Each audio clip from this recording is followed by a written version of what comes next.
Hey everyone, it's Michael. I have a very special random Goosebumps book review to do today that I'm very stoked about. I have a feeling, like I said in my previous video, my book haul video, that I have a feeling that one day, when R.L. Stine inevitably dies, that this book is going to skyrocket in price on the internet. It's already really expensive because it's hard to find. At one time, there was a Goosebumps live on stage show. You probably have seen some of the ads if you're a big Goosebumps fan and happen to own some VHS tapes of Goosebumps. They were advertised on every single one, I think. But live on stage was pretty popular from what I understand. There's a lot of memorabilia out there that people are picking up and collecting for their little merchandise collection stuff. I'm just a book collector, but I wanted to get this when I found out it existed. It's basically a novelization of Rupert Holmes' screenplay, stage play, whatever you want to say, for Live on Stage, the Goosebumps play. And the book itself is actually written, or adapted, by R.L. Stine himself, the creator of Goosebumps. This book is called Goosebumps Live on Stage, Screams in the Night. It also says it's a special limited edition, and for once, something that has limited edition written on it is an actually limited edition, because many people don't have a copy of this. This was like 15 bucks when I bought it, but it was worth it, because it was actually very good. I actually enjoyed this quite a bit. Again, I do believe it's going to skyrocket in price one day when that horrible day comes that R.L. Stine passes away. He's already in his 70s, so it's probably coming soon. Hopefully not, but maybe. There is a sticker stuck on top of this snake's head. That is not a hat, just so you know. This book is very short. It's about 94 pages long. If you flip the book over, you also have a picture of Slappy here with a flashlight. The old Series 2000 type Slappy, too, where it's like the head and then the jaw would like drop up and down, not like the actual regular ventriloquist dummies you typically see, where it's like the mouth like moves in and out. Anyway, Screams in the Night. It was really good. It was really well done. Basically, these kids, there's two sisters and a brother, and then there's their friend, or Josh, the brother's friend, named Skate. I'm assuming that's his nickname. They are walking along after they left a basketball game, I assume for their school, and they find a place in a very dark, creepy area, since they've gotten kind of lost, essentially. They're trying to find a payphone to call, the kid's dad to come and pick them up. And they find this place called the Doomsday Bookstore. And essentially, there's a man in there. He's very old, very tall, very creepy, very slim, I assume, I believe. Very creepy person. And he starts to show him, like, these slides, right? And in his store, he has things like books everywhere and little weird antique-y type things. He has a Slappy the ventriloquist dummy up on one of the shelves. He's a very creepy man. The store is very creepy, too. But the kids were kind of glad just to get inside somewhere while they're waiting out for the dad to come pick them up. And essentially, they are being shown slides, photo slides, from this man. Mr. Gander, I think is his name, or Gardner? I think it's Gander. I'm pretty sure it's Mr. Gander. But as he's showing them, he tells them to kind of focus, and the kids kind of think that maybe this looks like the two brothers, or the two sisters and a brother. They believe that for example, the first slide that they look at is a kitchen, and it looks kind of like their kitchen from their house. And they think that's kind of weird. Well, then it's like they're getting sucked into the story, kind of like in the Goosebumps movie a little bit, so I kind of wonder if the movie took a little bit from the live on stage play, I guess. I don't know. It's kind of like they get stuck into that, and then we read their characters, but they unknowingly know that they're involved with this story. But we watch them act out certain stories. The first story with the, snake creature type thing on the cover is kind of a reference to Stay Out of the Basement. Each of these stories, there's 3 of them, kind of correlate with different types of big iconic things from Goosebumps. And it's good. It's really good. I actually really enjoyed this for the most part. It's not perfect, it's not amazing or stellar or anything, but it's really solid. I really dug this book.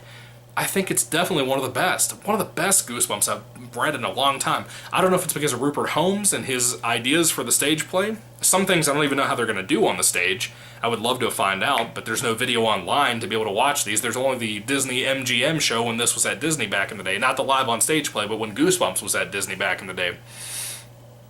Which is also a cool show to watch on YouTube if you want to check that out. But I wish the live on stage play was somewhere on the internet where I could see it myself. It would be kind of cool. You probably weren't allowed to take camcorders in there, which is also a shame for now in 2019 for people who did not get to experience that back in the day. I was born in '94, so it would have been too hard for me to be able to experience something like that. I would have been petrified, probably.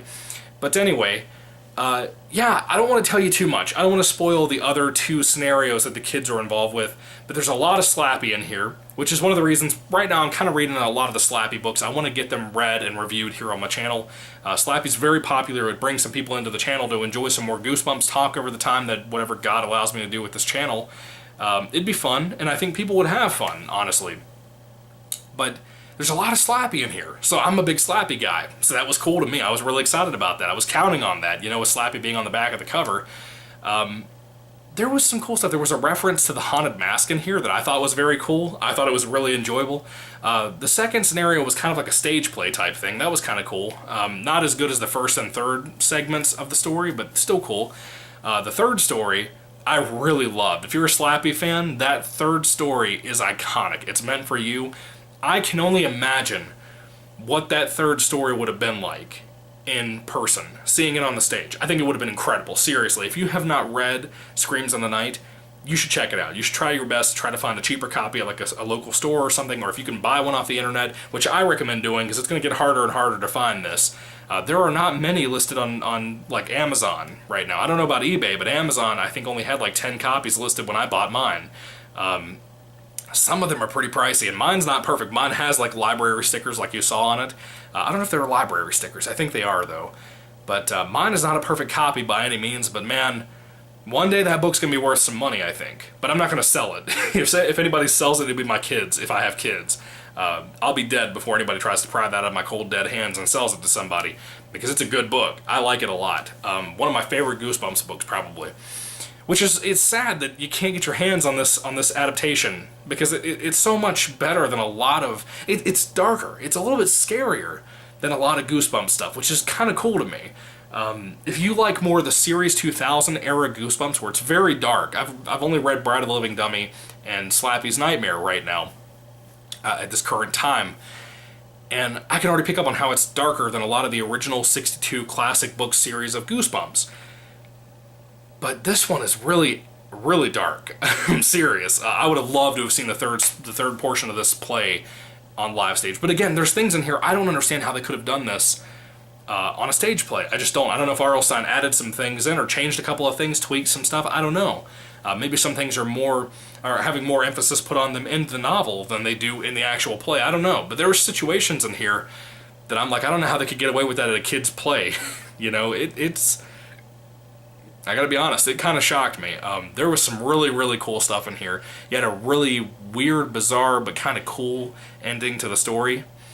One of those really satisfying endings, like the end of Welcome to Dead House, which I recently reviewed, by the way, also, if you want to check that out. One of those really satisfying endings, like Welcome to Dead House, if you're into that type of book, or into that particular version of Goosebumps era, whatever.